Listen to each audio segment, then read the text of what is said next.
हिवाळी अधिवेशनादरम्यान शिक्षण मंत्री माननीय दादा भुसे यांना विचारलेल्या प्रश्नांची उत्तरे देताना महाराष्ट्र शासनाची भूमिका स्पष्ट करताना TET संदर्भात महाराष्ट्र शासनाची भूमिका उदासीन दिसून आली.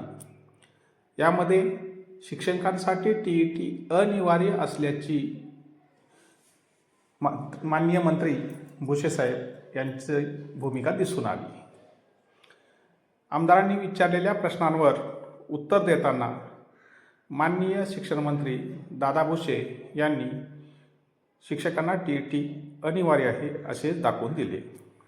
प्रश्न पहिला असा होता, माननीय सर्वोच्च न्यायालयाच्या दिनांक 1 सप्टेंबर 2025 रोजीच्या निर्णयानुसार प्राथमिक शिक्षकांसाठी शिक्षक पात्रता परीक्षा अनिवार्य करण्यात आलेली असून राज्य शासनाच्या दिनांक 30 जून 2016 रोजीच्या परिपत्रकानुसार दिनांक 13 डिसेंबर 2013 नंतर नियुक्त झालेल्या शिक्षकांसाठी सेवेत कायम करणे व पदोन्नतीसाठी TET परीक्षा आवश्यक करण्यात आलेली आहे.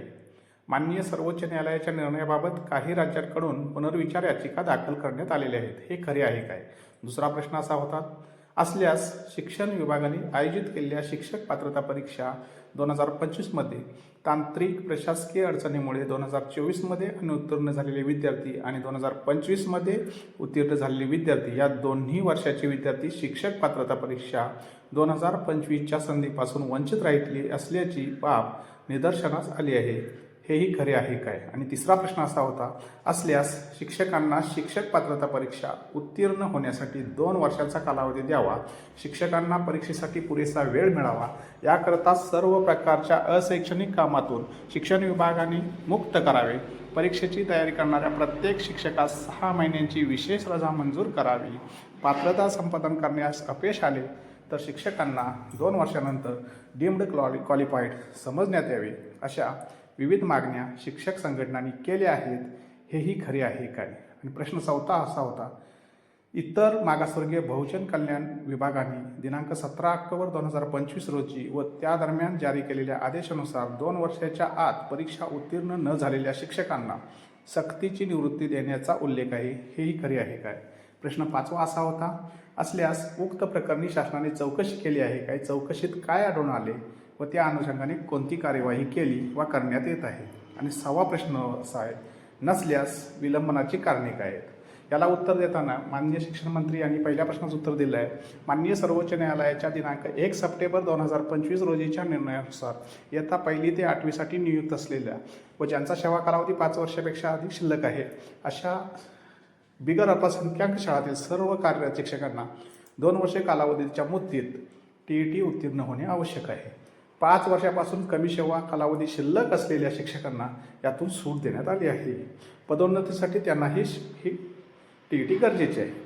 राष्ट्रीय शिक्षण परिषद निश्चित केलेल्या मानकानुसार राज्यात दिनांक 13 फेब्रुवारी 2013च्या शासन निर्णयान्वये TET परीक्षा उत्तीर्ण होणे अनिवार्य करण्यात आले आहे. दिनांक 30 जून 2016च्या परिपत्रकान्वये दिनांक 13 फेब्रुवारी 2013 नंतर नियुक्त झालेल्या शिक्षकांनी सदर परीक्षा उत्तीर्ण व्हावी यासाठी 3 संधी उपलब्ध करून देण्यात आल्या. तथापि माननीय सर्वोच्च न्यायालयाच्या निर्णयानुसार आता सर्व शिक्षकांना सदर परीक्षा उत्तीर्ण होण्यासाठी दिनांक 31 ऑगस्ट 2026 पर्यंतची मुदत आहे. माननीय सर्वोच्च न्यायालयाच्या निर्णयाविरुद्ध काही राज्यांनी पुनर्विचार याचिका दाखल केली किंवा कसे याबाबत अधिकृत माहिती उपलब्ध नाही. प्रश्न 2चे उत्तर असे, TET परीक्षेत अपात्र ठरलेल्या उमेदवारास पुढील परीक्षा देण्याची मुभा आहे. शिवाय पात्र ठरलेला उमेदवार वाढीव गुणांसाठी पुनश्च परीक्षा देऊ शकतो. त्यामुळे TET 2025 परीक्षेच्या संधीपासून उमेदवार वंचित राहिले असल्याची बाब निदर्शनास आली नाही. प्रश्न 3चं उत्तर असं आहे, शिक्षक संघटनांनी या संदर्भात मागण्या केल्या आहेत. शिक्षकावरील अशैक्षणिक कामाचे ओझे कमी करण्याबाबत दिनांक 23 ऑगस्ट 2024 रोजी शासन निर्णयात आवश्यक तरतुदी करण्यात आल्या आहेत. शिक्षकांना अधिक संधी उपलब्ध व्हाव्यात म्हणून वर्षातून 2 वेळा TET परीक्षा देण्याच्या सूचना देण्यात आल्या आहेत. आणि 4थ्या प्रश्नाचं उत्तर असं आहे, इतर मागास बहुजन कल्याण विभागाने माननीय सर्वोच्च न्यायालयाच्या निर्णयानुसार असे पत्र निर्गमित केल्याचे दिसून येते. तथापि त्या विभागाने सदर पत्र दिनांक 20 नोव्हेंबर 2025 रोजी अधिक्रमित करण्यात आलेले आहे.